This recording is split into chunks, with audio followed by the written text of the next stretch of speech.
in normal thinking, there's system one thinking and system two thinking. System one thinking is, how you doing? And really what you're saying is, are you still alive? And I don't want to know anything else. You know, okay, good, glad to see you. Let's talk about the weather. Right. You know, system two is, you know, what's 36 times 8,427? Well, you got to stop and think about it, but nobody wants to stop and think about that. This is the Bald Noggins Report. Please like, share, subscribe, and go to www.sorubausa.com and sign up for a free seed treatment sample. Let's roll with this. Tim, you ready to roll? Yeah. All right. We're kicking it off. The Super Bowl holiday kickoff with Bald Noggins. Boo-boo! Again. We're at show. This is show number 5 with our special guest, Tim. Show number 5. You need to go back. If you haven't seen the other shows, there's 4 other shows. Go to Bald Noggins. I'll put the links in the description. But it's a very engaging journey that Tim is on. This is day 70 of his, since he was diagnosed with cancer. And he has kind of taken the path less traveled, kind of going the alternative route, which is interesting because we spoke with a special guest last night, was his daughter, who was a great interview, and also that will be in the description. You can go to that show, and she actually had cancer, so she's been through it. So She's been through a little bit of everything, I think. Yeah, I think she's got quite the collection. But it was a good show also. But Tim, like we've mentioned, I've gone over a few of the things he's done, but I don't know if I mentioned he's also an author. So he's written. You published a book, right? I did. Did you? Then you're on this. You're on your second. The second one's a novel, correct? I'm on my second. I'm rounding the dark corner of, juggling language and fiddling around. So yeah, I'm day 70. Day 70 days. I think that's some sort of biblical marker. Yeah. But yeah. And I just it's going. I mean, how's it going? I mean, it's the question at a certain level. You can't use the normal language that you would normally use. In normal thinking, there's system one thinking and system two thinking. System one thinking is, how you doing? And really what you're saying is, are you still alive? And I don't want to know anything else. Okay, good, glad to see you. Let's talk about the weather. Right. System two is, what's 36 times 8,427? Well, you got to stop and think about it, but nobody wants to stop and think about that. So when people ask me, how am I doing? It's a stop and think question. And so it's not just, I'm fine, because you're not fine. Everybody knows you're not fine. But at the same time, there's lots of, contradictions in terms of what I should be experiencing and what I am experiencing. So within the normal framework of where I'm supposed to be, I'm not. I haven't checked in lately, but the great thing about the AI is that you can kind of get pretty doggone close in terms of your medical calculations.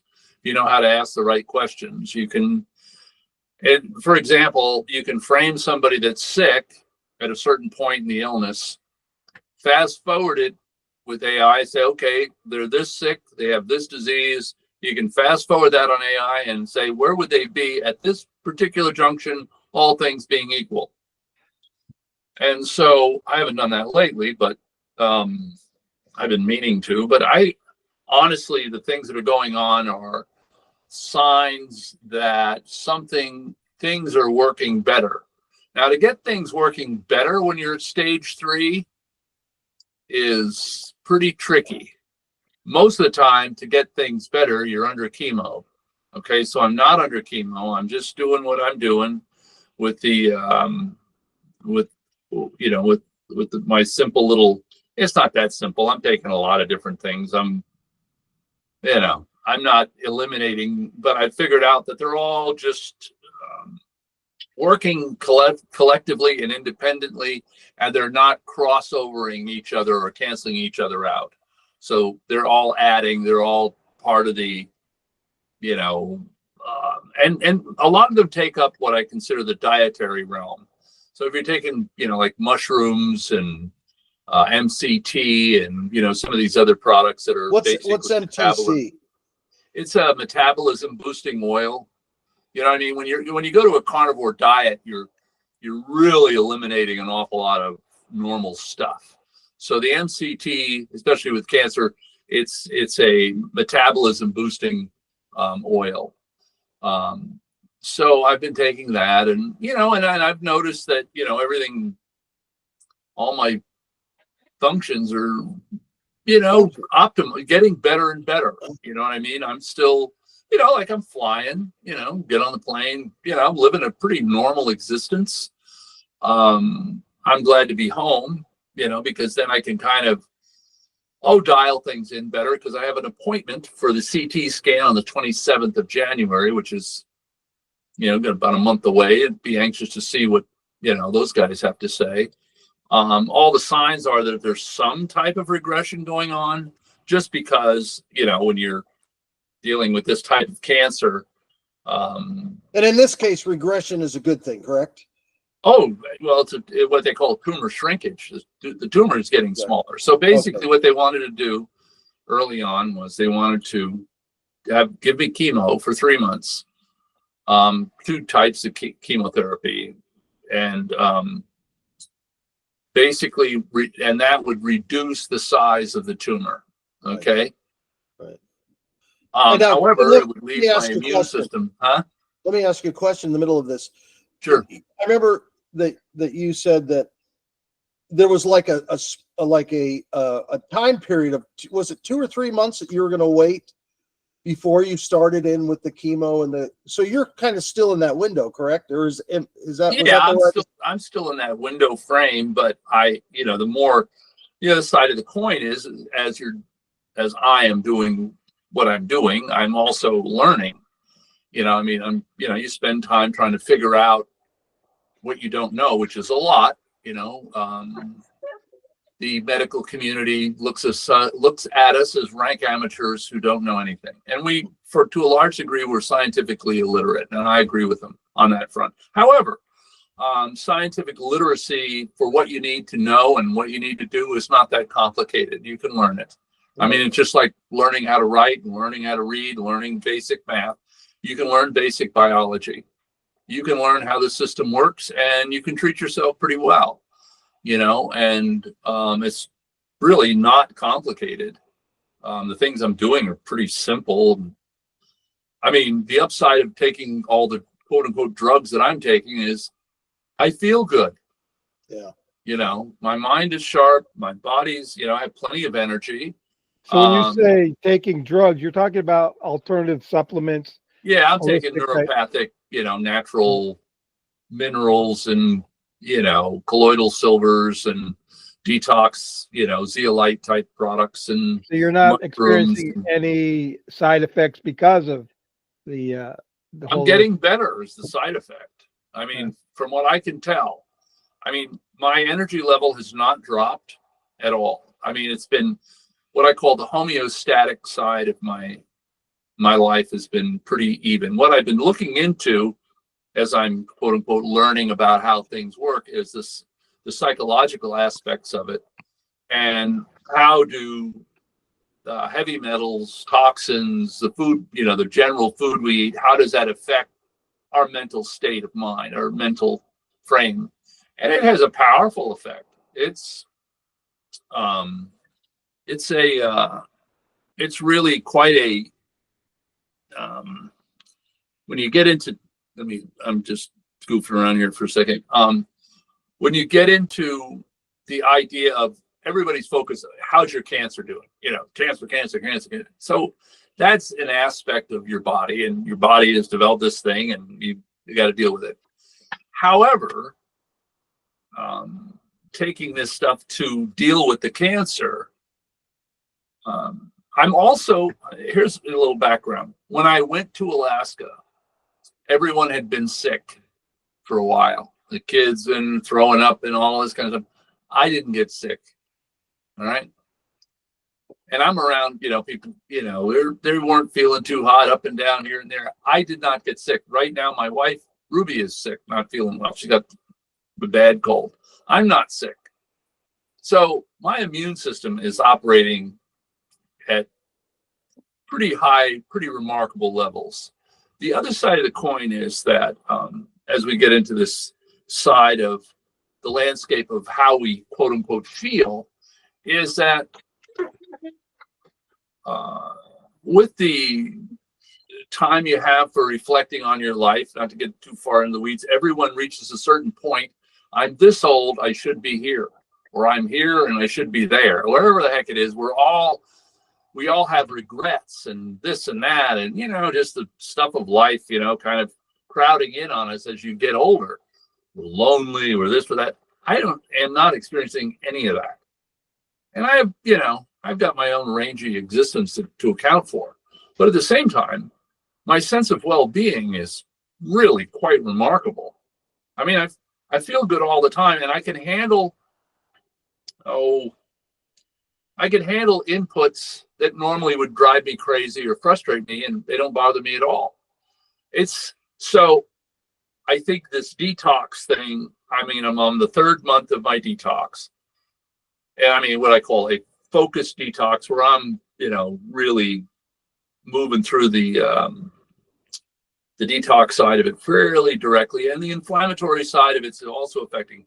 But I think my body is really getting pretty clean in terms of, the toxins that affect, the neurology. So, so it's sort of a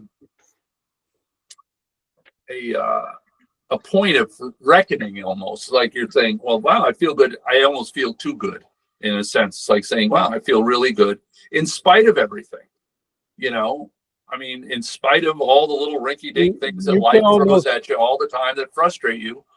They don't really bother me much. You know what I mean? And I find, so you're almost saying that prior to the cancer, you weren't feeling as good. But now, since you've been diagnosed and exactly, I haven't been feeling good since May. But on the other side of it, I had, like I said, I got the shot and got some things figured out. But the bigger thing is that you move down that road, you still have to deal with what I call, unresolved conflicts. You know what I mean? So you're actually able to deal with the things in your life that you haven't been able to resolve in ways that, set you free, and it's physiological. I think a lot of stuff is freighted in terms of, and this gets really tricky for people because you get into this realm of quote unquote feeling good. Okay. Well, I think a lot of it, it's a blend of a lot of different things held together in a way that is what I consider a bigger state of what is called well-being or homeostasis. And I've never been here before. I've never felt this mentally with it in my life. In control of things that normally, even the thing of distractions and this and that, which come along with hypervigilant and, traumatic behavior, things that are unfold with a lot of trauma. The other thing is I'm here talking to you guys, and normally I would have a real reluctance and a fear to get on and talk about my stuff and all this. I don't care. And the object is you got to move towards the fear. What scares you half to death? Well, move towards it, because that's where the action is. Otherwise, I'll find myself in a classically Irish melancholy moment, complaining about my issues that I can't resolve, and have another couple of cocktails, and we'll talk about it some more. So, and I don't know. It's just such an interesting refocus on life that I just frankly have never been here before. The soup tasted, I had so much fun making that soup. And I cooked a turkey dinner, and I could, I had a good time cooking and fiddling around, and it was a blast. And I remember that in the old days, I didn't know how, I mean, literally, I'm learning how to enjoy myself. As odd as that may sound. That's a big deal. Well, I'm learning how to occupy my time in meaningful ways. The focus on death has really been illuminating and kind of cool, because you got to wrestle that to the ground, because, I could literally go to the hospital, and this is the other thing is me feeling really good, mutually exclusive to the cancer. Can the cancer grow while I feel really great? Well, to some degree, yes and no. I mean, there's, I guess one thing about the medical profession is they are not trained, or they don't tell you how to get well. They are just into the problem. Everybody's sick. They just don't, if you really say you feel good, you feel good, but you just don't know how sick you really are. It's like go to a cheap mechanic, and I'm not dissing on doctors, but there's always something wrong. The last time I was in the hospital, the doctor says, "You take any drugs? Nope. You drink? Nope. Nothing." And they're like frustrated. Well, you should be taking statins. I said, no. I didn't say the F word, but I almost said the F word. Yeah. No way. You should be doing this. Prednisone. What about that? I said, why are you suggesting all this stuff? I feel great. You should say, wow, well, good for you. Yeah. But they don't. You get raked over the coals. You're looked at with suspicion. You don't know what you're doing. You don't know how to get there. So I find that, and I don't want to disrespect anybody, but at the same time, it's a little infuriating. And, as it says in the old Pride and Prejudice, I enjoy the condescension of Lady Catherine de Bourgh. I enjoy the condescension of the medical community, so, and we've all been through that, but the other side of it is that, we've been trained to be intimidated, and I'm not intimidated anymore. Well, I think too, the whole, what you said earlier was kind of pretty powerful. We have access to information now on a scale that is unprecedented. I mean, literally anyone, I don't know if you guys ever saw this, but there was a little meme on YouTube where this guy from a clinic sends a text to the wrong number. And he says, "Hey, so-and-so, we've got a guy in here that, he's got a heart problem, and he's going to be coming in for a scan here in a little bit." And the lady that receives the text goes, "Hey, you got a wrong number, but I just Googled it, and it sounds like he needs a stent." And about 2 or 3 hours later, the tech gets back to this lady and says, "Hey, you were right. You figured it out. What took them five hours to come to a conclusion on?" And she said, "Are you hiring?" But I think you're right. I mean, it's just now where everybody has access to a tremendous amount of information that's on the internet. And with AI, you can filter out all the extraneous stuff that isn't important. And if you, like you're saying, if you ask the right questions, it's a real powerful tool. Exactly. It's like when, it's just like me investigating. Okay, what does feel good mean? What does well-being mean, really? I mean, when you're looking at it dimensionally, well, yes, you have cancer, you have this, you have, there's things, you're a human being, I've been around for 7 decades plus, and, so, there's some collateral damage to your body, but at the same time, your inner state of being has an incredible amount to deal with what you take in your body. I mean, the toxins, the foods, the this, the that, even get into this diet that I'm on, this carnivore diet. Well, if you're on a carnivore diet, if you're just eating meat, well, the meat is digested in the lower colon. All right. Well, in the lower colon, when it's digesting, it says, listen, we're busy, sends a message. I've said this before, but sends a message to your brain, says, we're not hungry. And I'm not hungry. You know, yesterday I had a couple of little pork chops and I had 2 cans of sardines for supper. Now there's Sardines, a baby. picture. I'm telling you, 2 cans of sardines. And, you know, but I didn't, you know, I'm really focused on, you know, staying alive. I mean, my body's in, you know, like I'm physically into staying alive. And, you know, for the ride I'm on, even going to the next level, it's like, here's another point. This to me was really fascinating, is that when I was in my former state of mind, I was post-traumatic stress, and this is a lot of people. All right, I'm not alone in this thing. My inner state is a signal. I'm signaling people. My anxiety, my trauma, my dysregulation, those signals are just going out. And what you're looking to do, it's like ambient, it's like an electrical thing. The electricity always wants to complete a loop. So when you communicate with other people, your anxiety, they get anxious and then they're anxious back at you. And you've actually completed an electrical circuit, kind of. So in a sense, it's like, what kind of signals are we sending? And it not my interior is getting calmer and calmer, but my exterior world is also getting equally calmer. Okay. So the outside is beginning to reflect the inside, and the dysregulation that was inside, you know, that's been pretty much dealt with. So I find that my overall state of mind and my connection with people is different than it used to be. And I'm able to kind of hang with my little grandsons and just kind of like,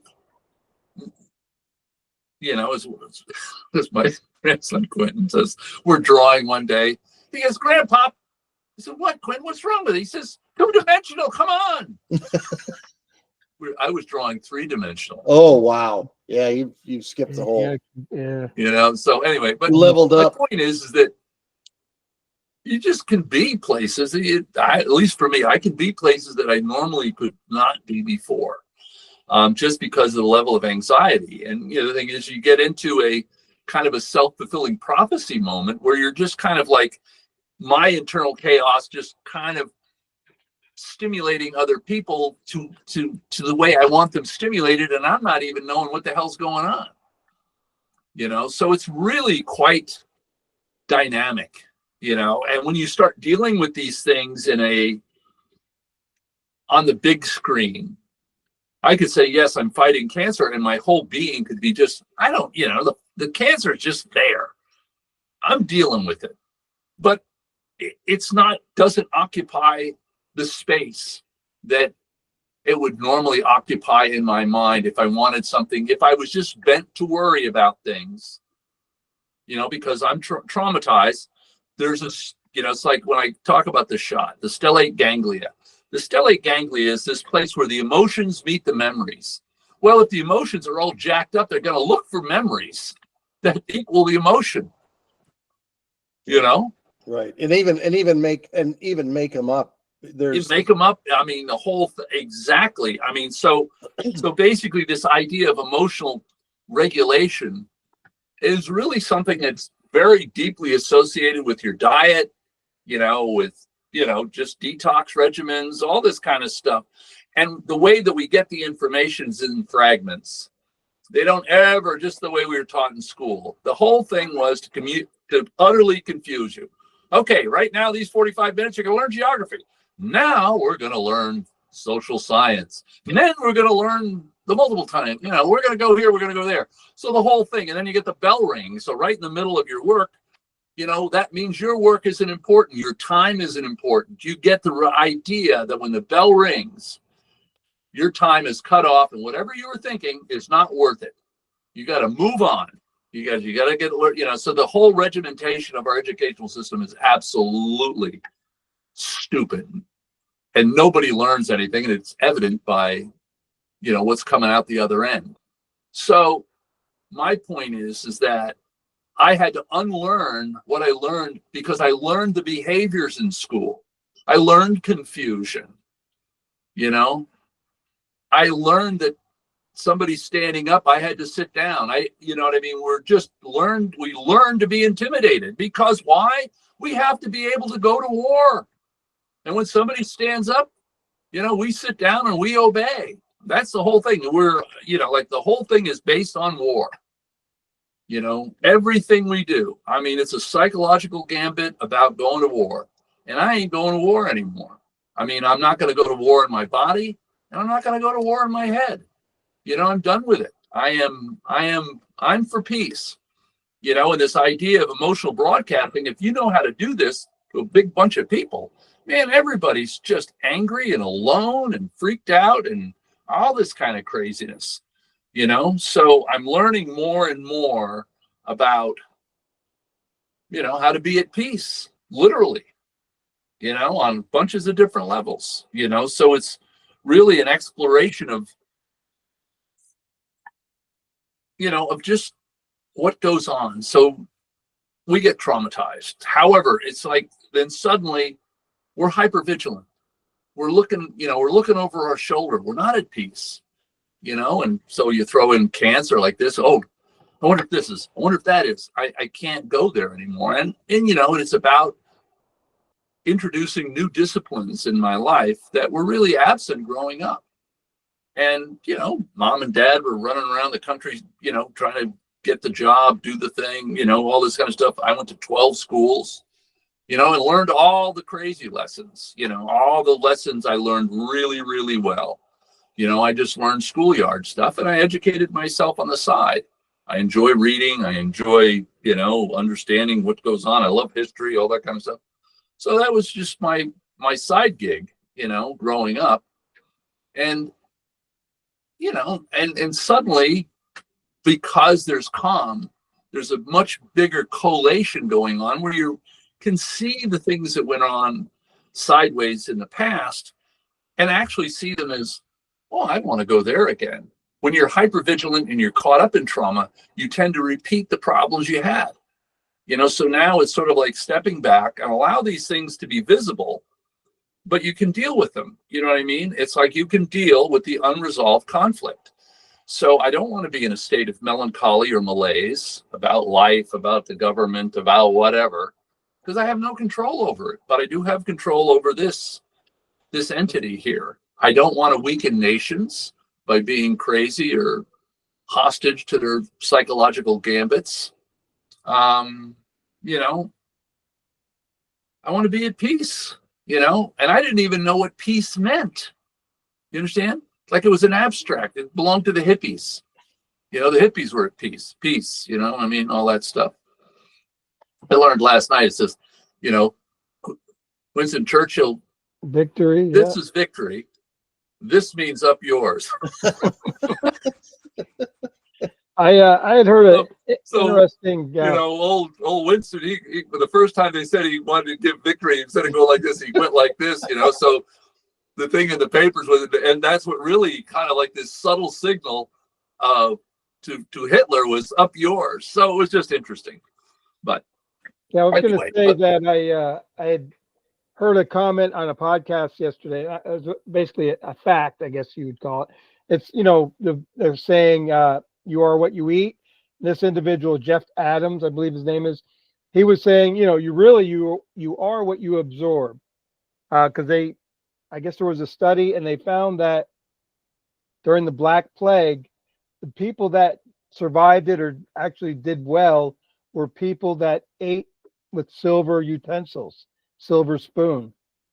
The fact that it was silver and you're absorbing the minerals on the silver. So kind of goes, you know, there's that saying that I never really got, you know, that person was born with a silver spoon in their mouth, actually comes from that period of, you know, that meant health, you know, well-being. So, and a lot of stuff you're talking about, you know, getting that peace is through what we're putting in our bodies, absorbing. Well, one of the products that I'm taking is a colloidal silver. Do you guys hear about that lady? We grew up in a town in northern Vermont on the border of Canada, and there was a lot of little towns around, and there was a lady in Derby that took so much colloidal silver, she permanently turned blue. And seriously, this is probably 10, 15 years ago. No, well, whenever that colloidal silver really hit big time, everybody's talking about colloidal silver. And this lady in Derby, up where we lived, she's probably still blue. I mean, it was a permanent. Turn into silver. Probably. Well, she didn't have the plague though. Well, the thing is with colloidal silver is that it's an anti-inflammatory, and so a lot of what goes on with the cancer really has to do with your body. And back to inflammation, your neurotransmitters get inflamed. I mean, those are the after effects of a lot of the heavy metals is inflammation in the nerve system. So, but so far I've been doing this for a while, and I'm aware of I'm hip to the overloads. You know what I mean? Like, don't take this, don't take, looking at balances in terms of what does what. So you need the detox and the anti-inflammatory things, because if you're going to do hydrogen peroxide, you're looking at the at oxidative stresses. So the hydrogen peroxide can actually go off on a tangent, kind of like your colloidal blue lady. You know what I mean? It can get too much or too this. It's got to be held in check. And it's actually held in check by the detox and the anti-inflammatory, the colloidal silver. That holds the hydrogen peroxide in check. So it can just do and reduce oxidative stress as it's directed to do. So clarify what the hydrogen peroxide does is allow your body to oxygenate better or more. Is that correct? Yes. Well, basically it depends on I'm with the Warburg theory of how cancer develops. Okay. The Warburg theory is that cancer develops from bacterial thing. And, it's basically, it's a cell-based development, and it evolves out of an anaerobic environment, an oxygen-less environment. Gotcha. And so what the hydrogen peroxide does is it puts oxygen into that environment, not just there, but your whole body is oxygenated, highly oxygenated. So when I get on this, let me say the term right, it's an electromagnetic muscle stimulator. Okay. This big mat, and I lay on that mat, and there's a special frequency that pushes, it speeds up your blood circulation in the microcirculation. So, it's whatever you're taking gets everywhere. A lot of times if you're just, you take a pill, you got to wait 20 minutes, what I mean? And it kind of gets there, but there's extremities in your body that, if your heart's weak or you just, you just takes a long time to get there. So what this electromagnetic pulse does is that it basically pushes everything into the farthest reaches of my body, into all the tiny crevices and cracks. And that's why I think when I first got the thing, I mean, I wasn't taking any of this stuff on the side, or I wasn't really conscious. I mean, I could work an extra 3 hours, 4 hours a day. I mean, and even now, I don't need naps. I mean, before this time, I was always like, oh man, I need a nap. It'd be great to take a nap. But I'm also, I'm not eating any carbohydrates, like flour, man. You want to put me to sleep, man.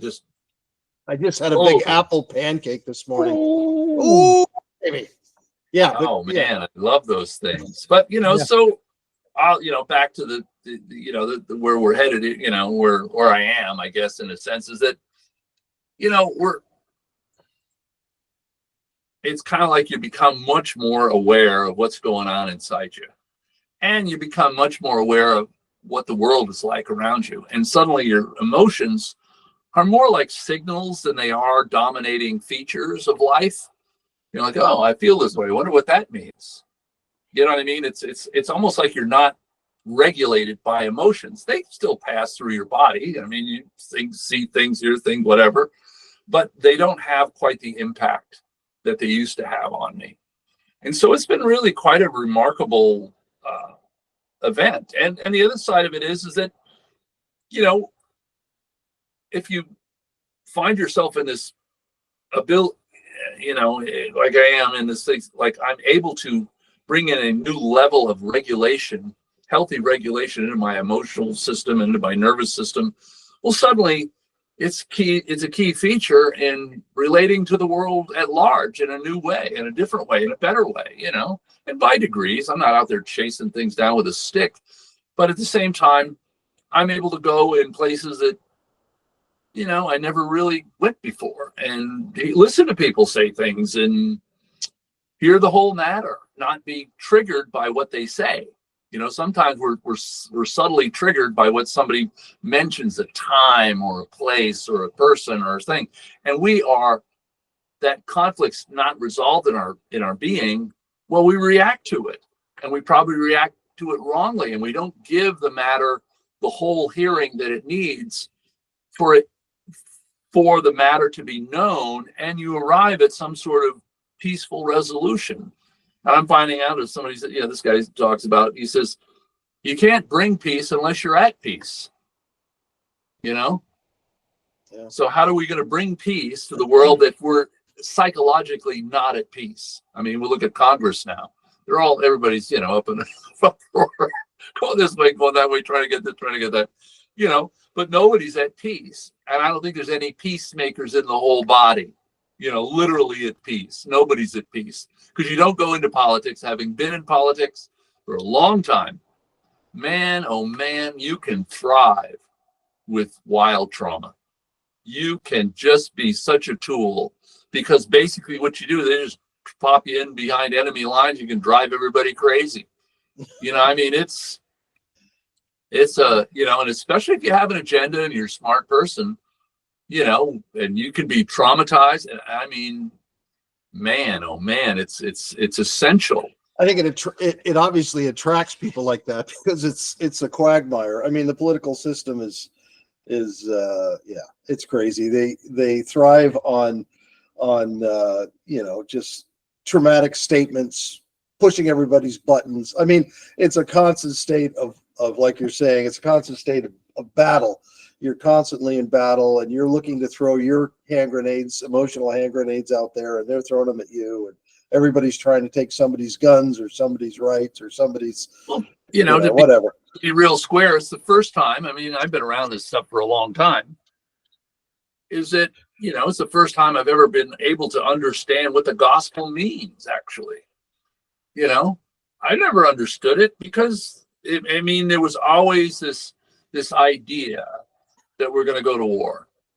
You know, we're going to pick up our weapons, we're going to go to war. And I was right there. I mean, you know, I went to, you know, did the stuff, you know, was in the Army, raised by Army people, you know, history of infantry from the fighting 69th in the Bronx all the way forward with Father Duffy. So we had Father Duffy, and we had Grandpa was one of his altar boys in the fighting 69th, and he prayed France, you know what I mean? And bullets flying and bombs going off and killing other Catholics on the other side of the trench. I mean, it was nuts. Mustard gas, you know, wild time. And I can't imagine that war where there was so many new technologies and so many people unaware of how bad it was. I'm reading a book now. It's called The Storm of Steel. It's written by a German infantry officer in World War I. And holy smokes, man, it's amazing. Well, a lot of these tactics, like you're talking about, the advance of technology, the tactics always followed the technology. So the technology would kill hundreds of thousands or whatever, thousands of people, and then everybody go, the frontal assault into a machine gun nest is not a good idea. But it took, I mean, you know, they went through Gallipoli, which was an absolute massacre, you know, down in southern Italy. You know, I mean, it was just a horrendous, they kept doing these charges, and the officers were just like, well, that's what you do. You got to do a frontal assault. You know, the other guys on the other end are saying, please give us another frontal assault. And it's horrendous. I mean, I'm laughing. I shouldn't be laughing, but it's just unbelievable. Well, that song is a famous song, and what's his name from the Pogues does about Gallipoli. Anyway. I mean, it was more than just Gallipoli. I mean, it was just an ongoing. Oh yeah, there's all. I mean, what turned a lot of those battles around was when the Americans entered in. They had some of these Southern guys that were sharpshooters that were excellent shots. I mean, what's his name? What was his name that fought? He wasn't with the 69th, but he was that guy from the South. He was. Yeah, Sergeant York. Sergeant York. I mean, that was a real thing. These guys would crawl. Anyway, I'm getting off the track here, but yeah, it's a fascinating look at the whole. But it's like, how do you get, and then you read. I mean, reading this guy's idea of manhood was being in those battles and fighting those men. And that was the measure of the man, his ability to withstand everything the war had to throw at him without killing him. If and he was talking about one guy got blown. I mean, he was in the blast. He got pushed back, fell down in the mud, got right back up, smile on his face, kept charging. You know what I mean? Like that sort of manhood was revered. I mean, this is like we're talking like altar level reverence. Yeah, for going to war and displaying that kind of courage and bravery under fire. It's just and I found it was remarkable reading because there was no anti-war sentiments in it. I mean, this is just I mean, as gory as it can get. And he's just wading through it and never loses his sense of the glories of war in a way. It's just strange, very, very, very just strange reading. And I can understand that because, the emotional sense of being able to, you look at the whole thing, and he was talking about the British and how he admired how tough they were. Like they were fighters. Yeah, I mean, they were great fighters. My point is that that's been the culture of, for the last 100 years, that's been our culture, going to war, and we're still going to war. I mean, there's a lot of money in war, I mean, you think about a product you can sell to the government. It costs $1 million to make, and we need 1 million of them, and we blow them up. We blow up your product. So we need more of it. You know what I mean? It's just quite remarkable.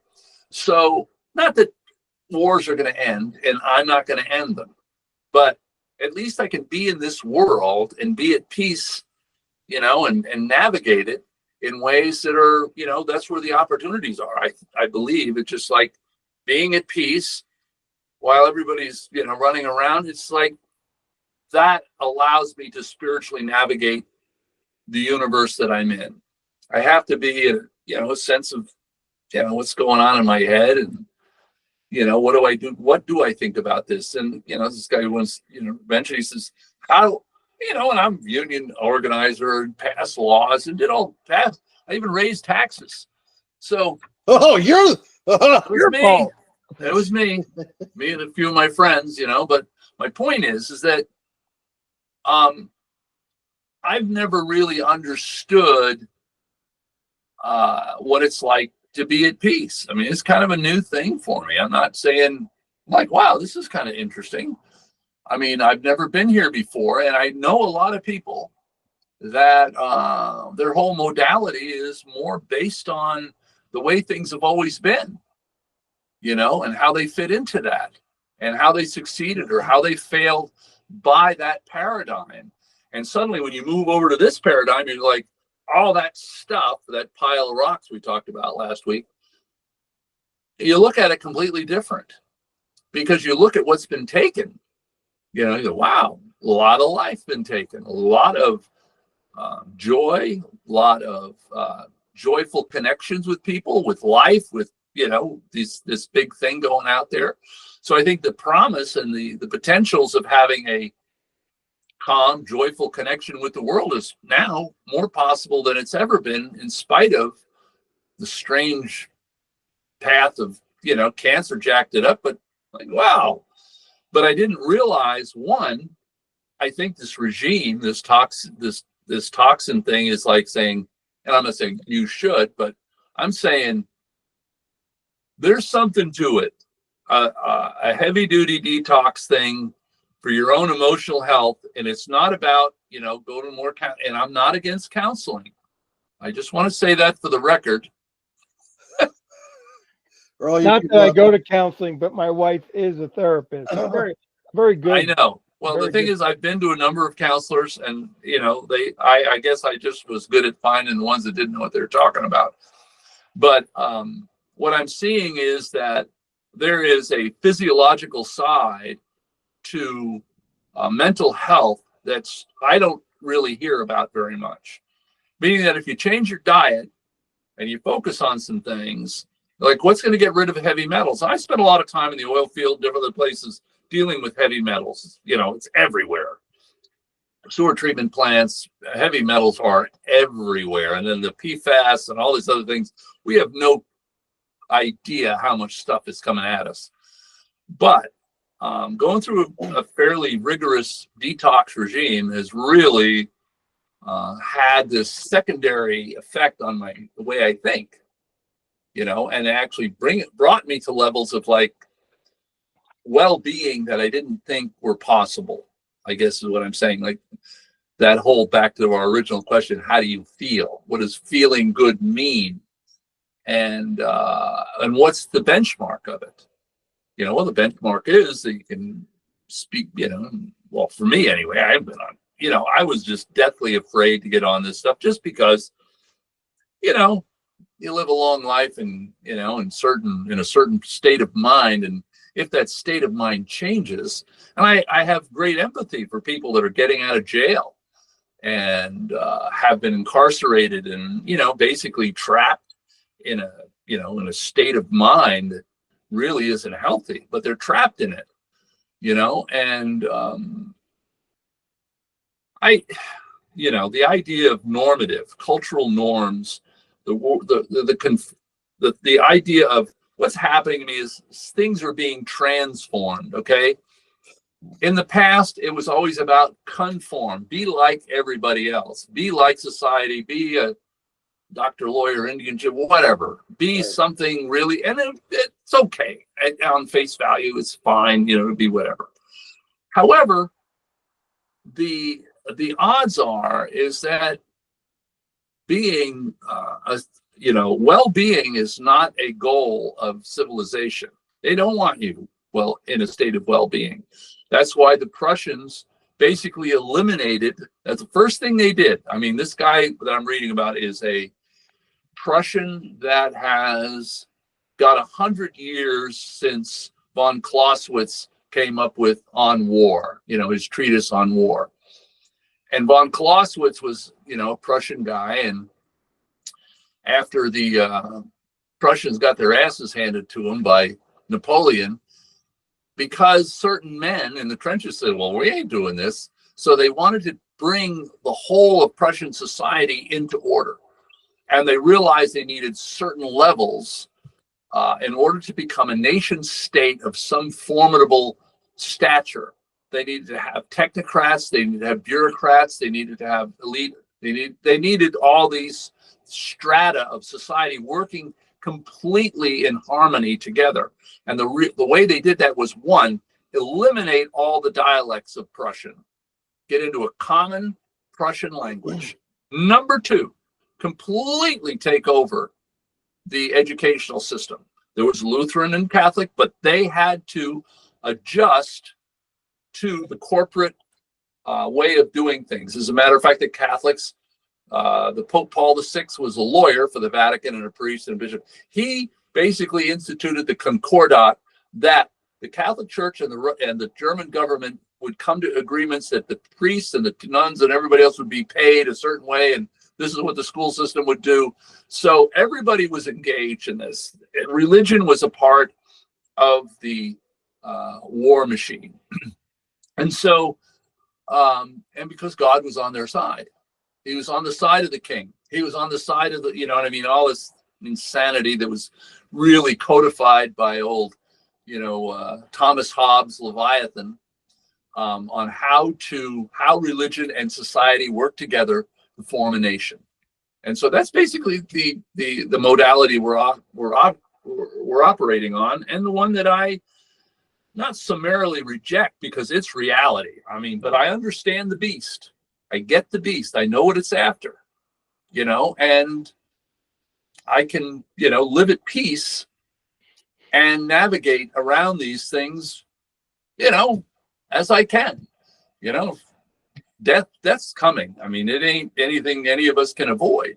But at the same time, we can kind of understand what constitutes what I consider evil, and I'm back to my thing on Leviathan. I see it out there. It's evil. And basically you need people to join in with you to do it. And, I see the members of that organization across a wide spectrum. It's back to the Prussians, like, what does it take to go to war? And I think a lot of people are in that zone. My body right now I've got a battle going on, with this cancer thing. Okay, I'm at war. How am I going to fight this war? Am I going to fight it? Am I going to kill it, literally kill it? Or am I just going to basically overwhelm it with life where it can't survive? I'm going to change the world that the cancer exists in instead of bringing more war to my body. Am I going to change that war? Or am I going to change the world? I have to change the world in my body. I have to change the world in my mind.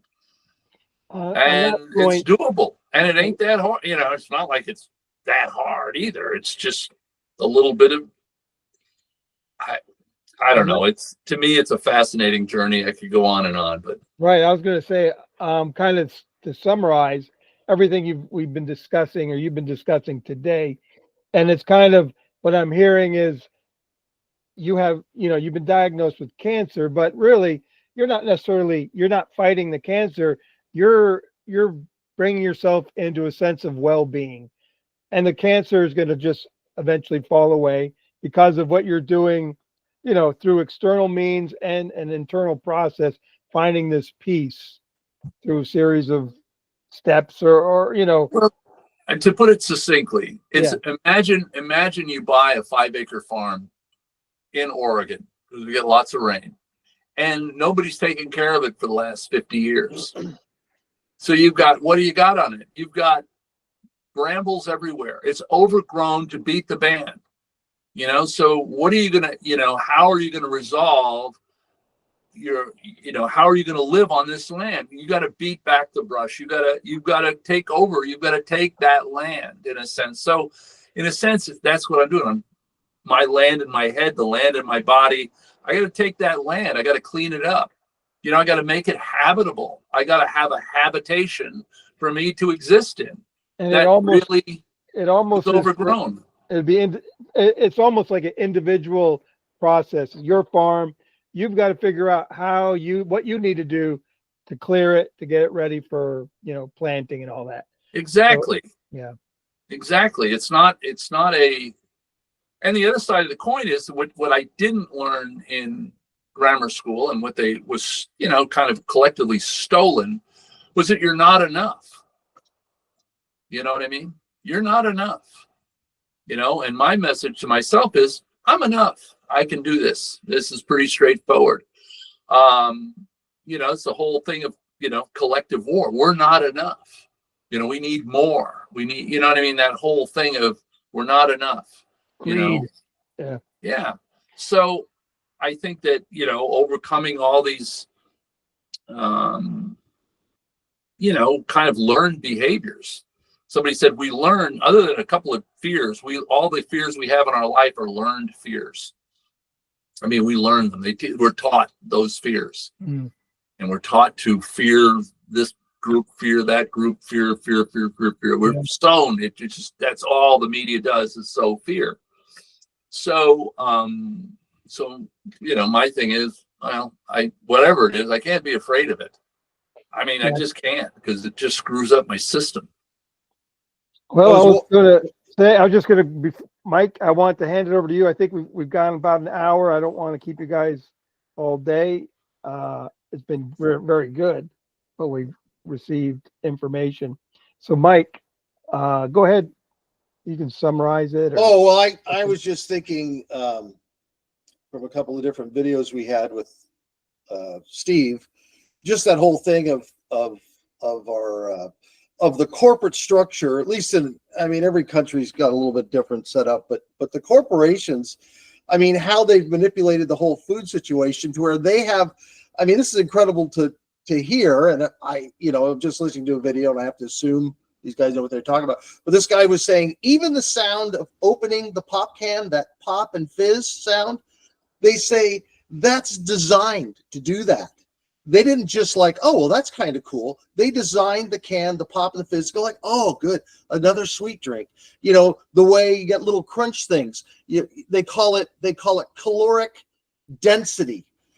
It's calorically dense with calories, but there's no volume of anything of value.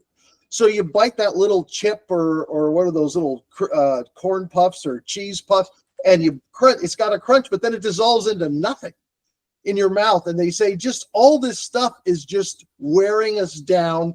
It's got no value. So anyway, I think, Tim, it's like, it's a fascinating, it's really a pilgrimage you're on. I think we need to see our lives not as places we land, but we're on a pilgrimage. We're moving through life. And it's really an amazing journey. I mean, it's to that point, Mike. I mean, my last job as working for the Oregon Fish and Wildlife,